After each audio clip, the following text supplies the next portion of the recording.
Welcome students, part number 10 ratio and proportion करवा रहा हूं। लास्ट पार्ट है और इस चैनल पे मैं आपका बहुत दिल से स्वागत करता हूं। इसके अंदर स्पेशल प्रॉपर्टी करवा रहा हूं। लास्ट प्रॉपर्टी है, ये बेस है ईच रेशियो के ऊपर। ईच रेशियो लिखा आएगा, इसका मतलब होता है ईच रेशियो का मतलब होता है कि पहले वाला भी इसके इक्वल होएगा, सेकंड वाला भी इसके इक्वल होएगा, थर्ड वाला भी इसके इक्वल होएगा। ये सारे के सारे में क्या करते हैं, सम ऑफ एंटीसीडेंट ऊपर वाले का सम ऑफ कॉन्सिक्वेंट नीचे वाले का सम। मतलब अगर इसकी ईच रेशियो निकालना चाहूं तो वो क्या आएगी, ईच रेशियो क्या आएगी, इसकी ईच रेशियो आएगी a plus C plus E by B plus D plus F. This is called each ratio.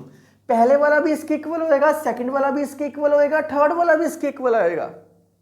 ये कैसे होएगा, आपको क्वेश्चन में मेंशन होएगा ईच रेशियो करो, पर इसमें ये ईच रेशियो तो इसके इक्वल होएगी। मैंने आपको क्या बताया है, मैंने आपको बताया है a by B is equal to C by D is equal to E by F. ये किसके इक्वल होएगा, a plus C plus E by B plus D plus F.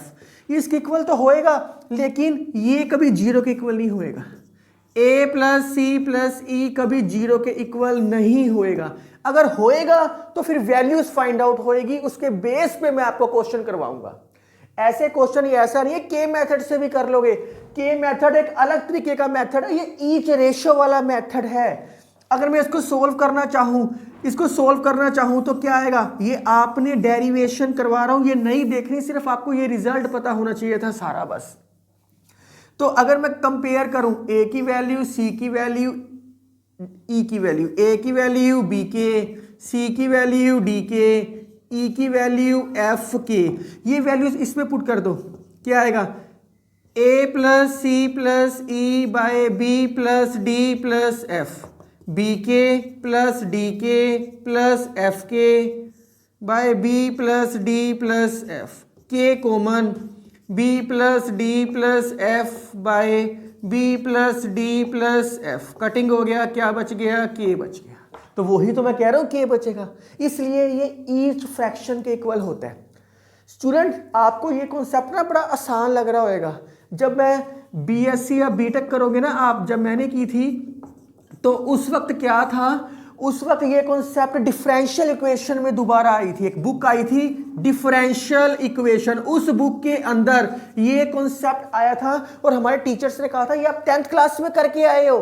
अगर ये 10th क्लास में किया था, मैंने तो सोचा, मैंने तो कभी किया ही नहीं। ऐसे ही टीचर्स बोलते हैं कि तुमने इस क्लास में किया है, उस क्लास में किया है, पर सारी कहानी 9th 10th 11th 12th पे चलती है। ये 10th क्लास में आप कॉन्सेप्ट कर रहे हो। जब आप ग्रेजुएशन में मेरी डिफरेंशियल इक्वेशन की बुक देखोगे तो आप कहोगे उसमें भी मैं कहूंगा कि ये आप 10th क्लास में करके आए हो। ये सारी सीक्वेंस आपस में जुड़ी हुई है और मैथ को थोरोली पढ़ना होता है। आज आप सही तरीके से पढ़ोगे तो जैसे बड़े हो जाओगे, हाँ यार किया हुआ है, उसी का थोड़ा सा एडवांस लेवल आता है।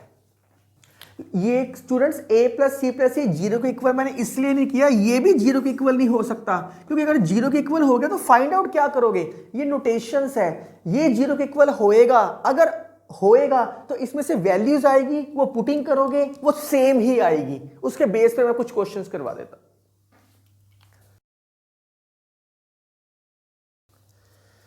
ये क्वेश्चंस देखते हैं, दो ही क्वेश्चंस हैं, इसके बाद ये चैप्टर फुल फ्लैज खत्म हो जाएगा। आप किसी भी बुक से सोल्व करोगे तो आपसे ऑलमोस्ट 98% क्वेश्चन सोल्व हो जाएंगे आपसे। तो इस क्वेश्चन में देखते हैं, कहता है दिस ईच रेशियो मेंशन कर दिया, वही sum of antecedent numerator, sum of consequent denominator. तो मैं क्या करता हूं, नाउ इसको प्लस करता हूं, x plus Y by A X plus B Y, y plus Z by A Y plus B Z, Z plus X A Z plus B X, ऊपर वाले का सम कर दिया, बाय नीचे वाले का सम कर दिया। ये मैं इसलिए कुछ वर्ड्स ऐसे बोलता हूं ताकि आपके दिमाग में वैसे ही फीड हो जाए। ऊपर क्या आएगा, 2 टाइम्स x भी 2 बार, y भी 2 बार, z भी 2 बार, x plus Y plus Z. नीचे ax ay az में से a कॉमन निकाल दिया आपने, by bz bx में से b कॉमन निकाल दिया आपने, बहुत आराम से निकाल दिया।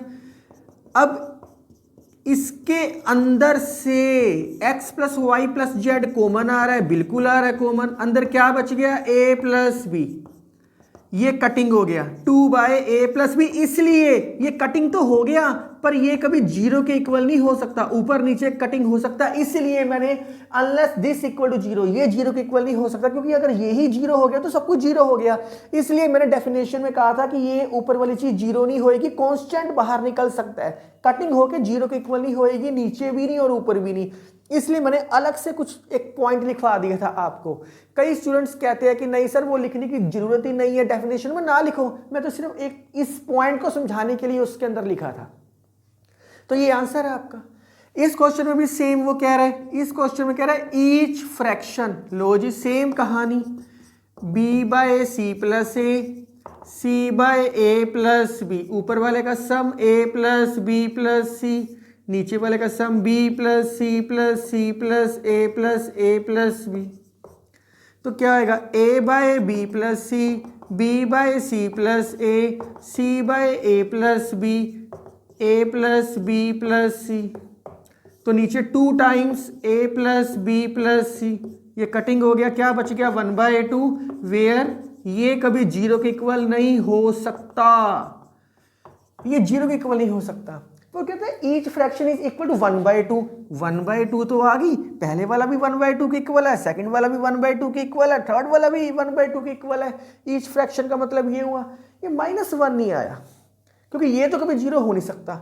मान लो इफ अगर ये जीरो के इक्वल हो जाए, अगर यही जीरो के इक्वल हो जाए फिर क्या होएगा, इसमें से a प्लस बी की वैल्यू क्या आ गई, a प्लस बी चाहिए था -c, अगर b प्लस सी की वैल्यू निकालूंगा तो क्या आएगी -a, अगर a प्लस बी निकाल दिया, b प्लस सी निकाल दिया, c प्लस a की वैल्यू निकालूंगा तो क्या आएगा -b।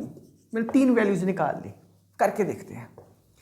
a/b प्लस सी क्या होएगा, b/c plus a, c/a plus b, सारों में वैल्यूज पुट करते हैं। b प्लस सी की वैल्यू क्या है -a, कटिंग होके -1, c प्लस a की वैल्यू क्या है -b, कटिंग होके -1, a प्लस b की वैल्यू क्या है -c, कटिंग होके -1। आप देखो ईच फ्रैक्शन वो -1 ही आई है। अगर जीरो के इक्वल हो जाएगा तो वो वैल्यू चेंज हो जाएगी, नहीं तो डायरेक्ट होएगा तो वो 1/2 आ रही है। इसके अलावा मुझे लगता नहीं कि मुझे ईच फ्रैक्शन के क्वेश्चंस करवाने वाले हैं, सिर्फ ऊपर वालों का सम करना है और नीचे वालों का सम करना है और वो वैल्यूज आ जाएगी आपके। अगर फिर भी आपका कोई डाउट है, कोई कमेंट है, कोई क्वेरीज है, आप मुझे जरूर मैसेज करो, मैं उसका आपको प्रॉपरली जवाब देना पसंद करूंगा। तो students thank you, take care, अगले टॉपिक में मिलते हैं, एंजॉय।